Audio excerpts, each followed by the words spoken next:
We are actually going to bring back dinosaurs, and nobody is ready for what happens next. This is not a hypothetical anymore. I know that sounds insane. I know that every time someone brings up de-extinction, the response is basically, yeah, sure, Jurassic Park, very funny. But I need you to actually sit with what the science looks like right now in 2025, because it looks nothing like it did 10 years ago. And the people saying this is impossible are increasingly not the scientists working on it. In 2022, a company called Colossal Biosciences announced they were actively working to bring back the woolly mammoth, not as a distant research goal, as a commercial project with a timeline.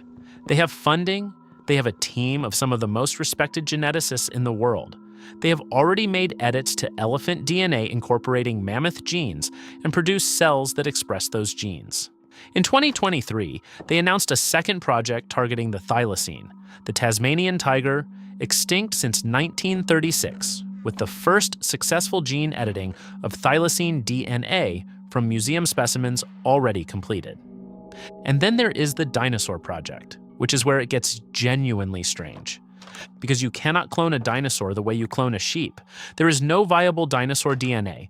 The oldest DNA ever successfully sequenced came from a horse frozen in permafrost for about 1 million years, and even that was fragmentary and degraded almost beyond usefulness.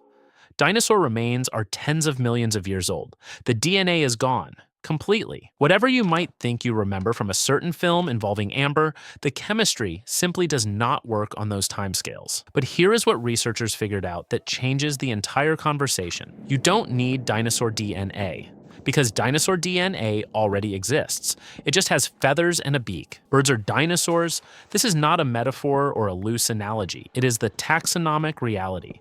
Birds are the direct descendants of theropod dinosaurs, the same group that produced the velociraptor and the T-Rex, and they did not evolve from dinosaurs the way mammals evolved from earlier synapsids. They are dinosaurs, a lineage that survived the extinction event and kept going, which means that buried inside every bird genome, expressed or silenced across millions of years of evolution, but still structurally present in many cases, is the genetic information that built the ancestral dinosaur body. And researchers have been pulling on that thread for years. In 2015, a team at Harvard successfully activated ancient genetic pathways in chicken embryos that caused the development of dinosaur-like feet instead of the fused bird foot structure.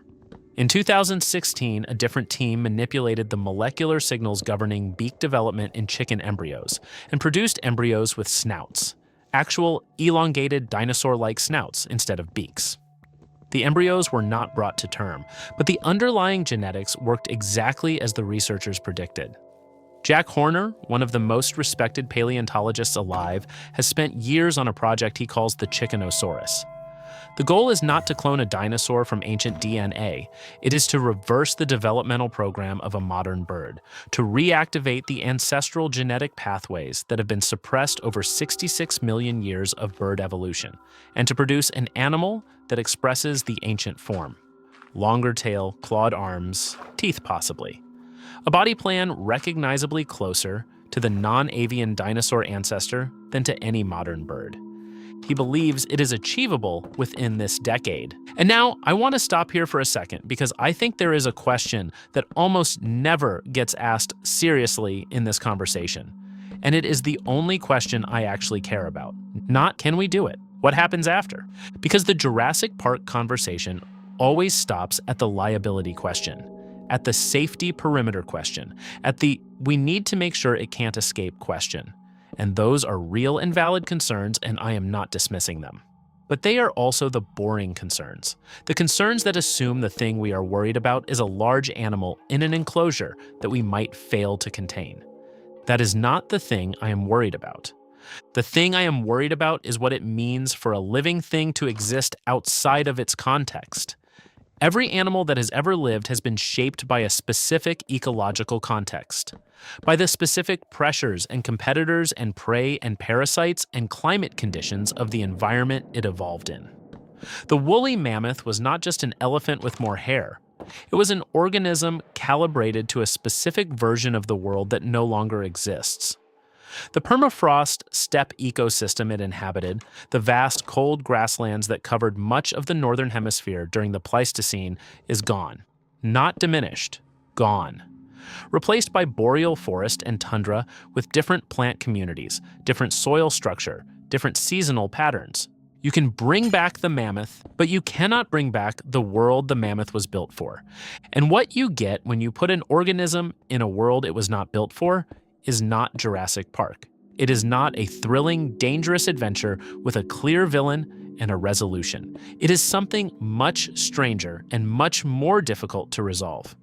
An animal that is biologically functional, but ecologically homeless. An organism whose every instinct and behavioral tendency and physiological requirement references a world that no longer exists. We have smaller scale examples of this already, and they are not encouraging. The Przewalski's horse, the last truly wild horse species, was reintroduced to the Mongolian steppe after decades of captive breeding. The steppe is still there, the grass is still there. The basic ecological context is recognizable if not identical, and the reintroduction has been complicated, slow, and required continuous human management to maintain populations that still struggle to fully self-sustain without intervention. Now imagine doing that with an animal whose ecological context disappeared 66 million years ago, whose prey species are gone, whose competitors are gone, whose parasites are gone, whose entire suite of behavioral instincts references a world so different from the current one that we cannot fully reconstruct what those instincts were even supposed to be for. But here is the layer that I think about more than any of this. What does it do to us?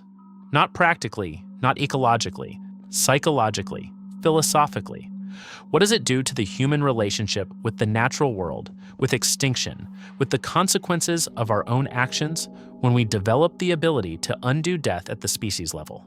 Because right now, extinction means something. It means something permanent and irreversible and final in a way that carries genuine moral weight. The passenger pigeon is gone. The dodo is gone. The dozens of species that disappear every day in the current extinction event are gone in a way that once felt like it meant something, that carried the weight of permanence, that gave the loss a gravity that motivated at least some people to try to prevent future losses. What happens to that moral weight when extinction becomes reversible? Not for everything, not easily, not cheaply or quickly, but reversible in principle.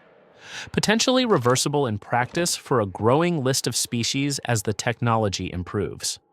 What happens to the conversation about preventing extinction when the response to any extinction event becomes, well, we can always bring it back later, once we've sorted out the habitat situation? What happens to the urgency? What happens to the grief? What happens to the sense of responsibility that comes from understanding that what you are losing is lost forever? I think it disappears. Quietly, gradually. The same way, every other form of moral urgency tends to disappear when the consequences it was attached to become negotiable. And I think that disappearance, that slow erosion of the felt permanence of extinction, might cause more damage to the living world than the de-extinction projects could ever repair. But let me go one layer deeper still, because there is a version of this conversation that I don't think anyone is having, and it is the one that I find most genuinely destabilizing. We are developing the ability to bring back extinct species. At the same time, we are causing extinctions at a rate estimated at anywhere from 100 to 1,000 times the natural background extinction rate. The current extinction event, which biologists are already calling the sixth mass extinction, is ongoing and accelerating. We are losing species faster than we are discovering them. And we are responding to this situation by developing technology that allows us to selectively bring back the species we find most interesting, or most iconic, or most commercially valuable, while the vast majority of what is being lost, the insects, the fungi, the obscure plants, the creatures that never made it onto a nature documentary, disappear without record and without retrieval. What we are building is not a solution to extinction. What we are building is a museum with a very selective acquisition policy, a curated collection of the species that captured human imagination, resurrected and maintained and exhibited, while the living world that gave rise to them continues to collapse around the exhibit cases. The mammoth comes back. The Bengal tiger goes, the passenger pigeon returns. The thousands of bee species that are quietly disappearing from agricultural landscapes across the world keep disappearing. We get the charismatic megafauna of the deep past back in controlled environments, while the ecological web that makes any of it possible continues to fray in the present. And we will call it conservation. We will call it science. We will call it a triumph of human ingenuity and a testament to what technology can achieve. And it will be all of those things and also none of the thing that actually needed to happen. There is a philosopher named Bruno Latour who wrote about what he called the modern constitution, the implicit agreement that underlies modern scientific and political thought. The agreement that nature and culture are separate domains, that the natural world is the raw material and human civilization is the thing that processes and manages and ultimately transcends it. De-extinction is that agreement taken to its logical conclusion. Nature is no longer something we inhabit and depend on. It is something we manage, something we curate, something we can edit and restore and revise according to our preferences and our interests and our sense of what the world should contain. And I don't know if that is the most extraordinary thing our species has ever achieved or the most dangerous idea we have ever had. Maybe it is both. Maybe with us, it is always both. The dinosaurs went extinct 66 million years ago because a rock fell out of the sky and the world changed faster than they could adapt to it. We are bringing them back into a world that is changing faster than anything has ever had to adapt to in the history of life on this planet. A world we are changing, on purpose, without consensus, without fully understanding what we are doing or what comes after. And I cannot decide if that makes us the most remarkable species that has ever lived on this planet, or the most dangerous thing that has ever happened to it. Maybe that question has the same answer. Thanks for watching, and until next time on EvolveZoo.